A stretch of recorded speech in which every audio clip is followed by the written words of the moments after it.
दोस्तों नमस्कार। Jobs and scholarship station में आपका स्वागत है। स्टील अथॉरिटी ऑफ इंडिया जो कि 1 लाख करोड़ टर्नओवर वाली कंपनी है, बहुत बड़ी कंपनी है हिंदुस्तान की। तो उसमें पोजीशंस आई हैं, 80 पोजीशंस हैं, कंसल्टेंट्स, मैनेजर्स, ऑपरेटर्स और अलग अलग लेवल के टेक्नीशियंस की। कुल मिला के 80 पोजीशंस हैं Steel Authority of India Limited में। अलग अलग क्वालिफिकेशंस हैं, post graduate degree, medical degree with MBBS ये भी मांगा है, BE technology, BTech in different streams, और फिर मैट्रिक विद आईटीआई जो है वो ऑपरेटर टेक्नीशियंस के लिए अलग अलग पोजीशंस अलग अलग लेवल्स में मांगा है। और 18 से 41 साल के बीच की लगभग एज इसके लिए चाहिए गई है, और 25,000 से लेके 2,20,000 तक की अलग अलग लोगों की अलग अलग टाइप की सैलरीज है। अगर कैंडिडेट्स नहीं मिलते हैं तो रिटर्न भी एग्जाम नहीं होगा, डायरेक्ट इंटरव्यू के बेसिस पे सिलेक्शन हो जाएगा। लेकिन डिटेल्स जानने के लिए जानना पड़ेगा स्टील अथॉरिटी ऑफ इंडिया की एडवर्टाइजमेंट को देखने के लिए, और वहां जाने के लिए चलते हैं गूगल सर के पास। तो दोस्तों गूगल में टाइप करते हैं SAIL, steel Authority of India limited recruitment, और जब इसको क्लिक करते हैं तो हमारे पास ये टैब आ जाता है सेल का। और इस सेल के टैब में जब हम आगे बढ़ेंगे तो हम इनकी वेबसाइट पे पहुंच जाएंगे, the steel Authority of India limited, ये इनका पोर्टल है। और इस पोर्टल पे पहुंचने के बाद थोड़ा आप स्क्रॉल करेंगे जब नीचे, तो स्क्रॉल करने के बाद आपके पास आएगा जॉब ओपनिंग्स। तो जॉब ओपनिंग्स में इसमें आप देखेंगे तो यहाँ पे लेफ्ट हैंड साइड में Durgapur steel plant recruitment for different positions, executive and non executive grade. तो ये जो लिखा है इस पे अगर क्लिक करते हैं तो ये क्लिक करने के बाद आपके सामने जो टैब खुलेगा उसमें एडवर्टाइजमेंट आ गया पीडीएफ। इस एडवर्टाइजमेंट को मैं थोड़ा सा बड़ा कर देता हूं ताकि आपको सही से दिखे। तो इस एडवर्टाइजमेंट में देखते हैं भाई पोजीशंस कैसे कैसे हैं। सबसे पहले तो डिटेल्स ऑफ पोस्ट्स और एलिजिबिलिटी लिखा है, अपर एज लिमिट लिखा है, तो उसको देखते हैं। Consultant chest medicine E3 level की पोजीशन है और एमबीबीएस विद पीजी डिग्री इसमें मांगा है। 41 साल की एज होनी चाहिए। एक पोजीशन है consultant chest medicine. Consultant gynae, तो एमबीबीएस विद पीजी डिग्री मांगा है, 41 साल एज है। दो पोजीशंस है। Consultant orthopaedics, MBBS with PG degree, तो दो पोजीशंस है। कंसल्टेंट रेडियोलॉजी, कंसल्टेंट सर्जरी, एक एक पोजीशन है। कंसल्टेंट ब्लड बैंक, एक पोजीशन है, 41 साल, E3 लेवल की पोजीशन है। Consultant general medicine, MBBS PG degree with degree in medicine, तो 41 साल एज है।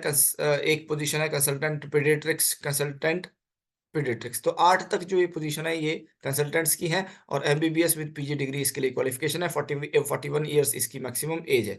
तो भाई अलग अलग लेवल की पोजीशन इसको आप देख सकते हैं। उसके बाद आते हैं मैनेजर मैकेनिकल, E3 लेवल की पोजीशन है। BE BTech full time, BE BTech full time in mechanical engineering from government recognised university और इंस्टीट्यूशन। 35 ईयर्स की एज है। दो पोजीशन इसमें आई है, और इसके साथ इनको पोस्ट क्वालिफिकेशन एक्सपीरियंस भी चाहिए 7 साल का। तो बीई बीटेक के साथ अगर आपके पास 7 साल का एक्सपीरियंस है तो आप इसमें अप्लाई कर सकते हैं। वैसे ही मैनेजर मेटलर्जी है, बीई बीटेक फुल टाइम और post qualification 7 years experience, 35 years age, 4 positions है। Manager chemical, BE BTech full time और post graduation with 7 years experience, 3 positions है। Manager ceramics, BE BTech plus 7 years experience, post qualification 2 position है। और manager mechanical projects, तो वो BE BTech with 7 years post qualification experience. Steel plant में चार चार positions है। इलेक्ट्रिकल, मैनेजर इलेक्ट्रिकल, तो बीई बीटेक 35 इयर्स, 3 पोजीशंस है। पोस्ट क्वालिफिकेशन 7 इयर्स एक्सपीरियंस इसमें भी चाहिए। फिर सिविल, मैनेजर सिविल, और ये आपके पास बीई बीटेक और 7 इयर्स पोस्ट क्वालिफिकेशन एक्सपीरियंस। तो ये हो गया भाई मैनेजर्स की पोजीशन अलग अलग डिसिप्लिन में, अलग अलग डिविजन्स में। उसके बाद एक E1 की पोजीशन है मेडिकल ऑफिसर्स की, जिसमें एमबीबीएस इन्होंने मांगा है। 34 इयर्स क्वालिफिकेशन है। 7 पोजीशन है मेडिकल ऑफिसर्स की। और मेडिकल ऑफिसर ऑक्यूपेशनल हेल्थ की भी पोजीशन है, जिसमें कि MBBS degree and diploma in industrial occupational health मांगा है। 34 इयर्स और एक पोजीशन इसमें है। फिर आ गया assistant manager safety. Assistant manager safety में एक पोजीशन है। Bachelor degree in engineering from any government recognised university और post qualification 2 years experience in relevant field. तो इसकी भी भाई एक पोजीशन है। तो मैनेजर और असिस्टेंट मैनेजर की पोजीशंस हैं। मेडिकल ऑफिसर्स की 2 पोजीशंस हैं।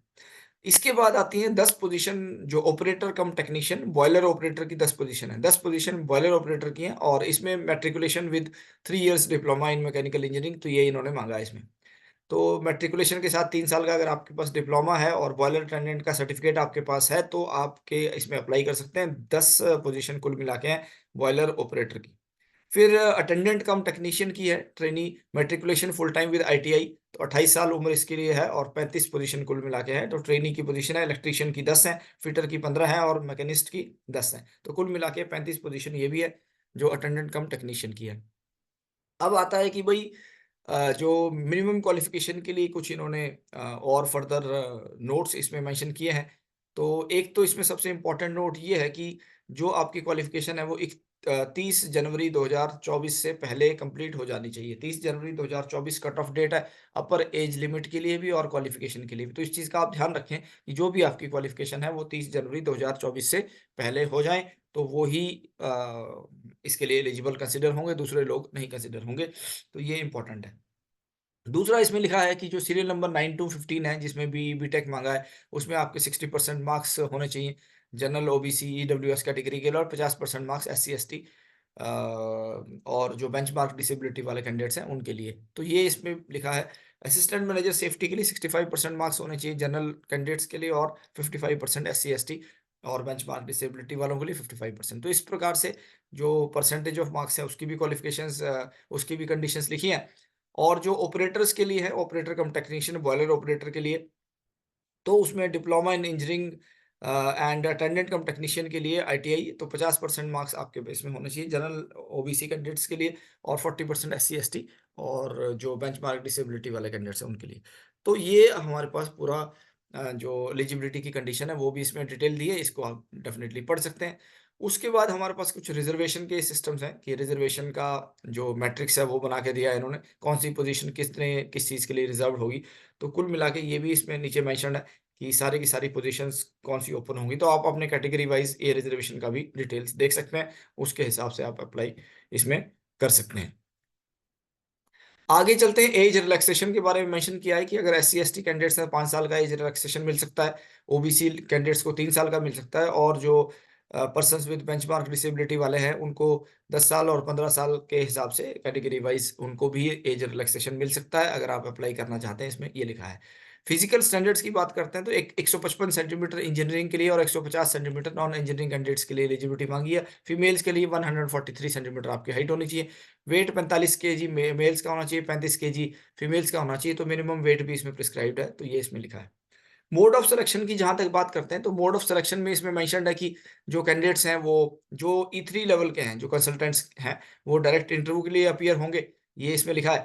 फिर जो दूसरी पोजीशंस हैं सीरियल नंबर 9 टू 20, तो उनका कंप्यूटर बेस्ड टेस्ट होगा, और उसके बाद 20 मार्क्स का आपका इंटरव्यू भी होगा। तो कंप्यूटर बेस्ड टेस्ट का जो वेटेज है वो 80% होगा, और जो आपका स्किल टेस्ट है और इंटरव्यू है उसका आपका 20% का वेटेज होगा। तो ये इन्होंने इसमें लिखा है। लेकिन एक इंपॉर्टेंट चीज़ जो लिखी है उन्होंने ये लिखा है कि अगर सीरियल नंबर 9 से 18 की पोजीशंस के लिए सफिशिएंट नंबर ऑफ कैंडिडेट्स नहीं मिलते हैं, तो उस पर्टिकुलर कंडीशन में आपका डायरेक्ट इंटरव्यू ही होगा। अगर इतने एप्लीकेशंस ही नहीं आएंगी कि इंटरव्यू करवाएं, वो रिटन टेस्ट करवाएं, तो आपका डायरेक्ट इंटरव्यू होगा, कोई रिटन टेस्ट इसमें नहीं होगा। तो ये इसमें नोट करने वाली चीज़ है, इसको आप एक बार ध्यान से पढ़ लें। और फिर दूसरी कंडीशंस अलग-अलग लोगों के लिए लिखी है कि भई इसमें आपका कैसे होगा, आप कैसे अपलोड करेंगे, और उसके बाद टेस्ट की क्या कंडीशंस हैं। बॉयलर ऑपरेटर की जहाँ तक बात है तो उसमें लिखा है कि operator cum technician boiler operator post applicants have to upload the following documents. तो आपको पास सर्टिफिकेट, डिप्लोमा इसमें डालना पड़ेगा, और वैलिड जो आपका बॉयलर कॉम्पिटेंसी सर्टिफिकेट होता है, बॉयलर अटेंडेंट कॉम्पिटेंसी सर्टिफिकेट है, वो आपको इसमें ऐड करना पड़ेगा, वो अपलोड करना पड़ेगा।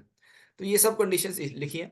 अगर टेस्ट होता है तो टेस्ट सेंटर कहाँ-कहाँ पे होंगे? टेस्ट सेंटर इसमें लिखा है कि भुवनेश्वर, हैदराबाद, कोलकाता, मुंबई, ठाणे, दिल्ली एनसीआर, पटना और रांची। यहाँ इतने जगह 6 जगह, 7 जगह आपके टेस्ट सेंटर होने वाले हैं अगर टेस्ट कंडक्ट होता है तो।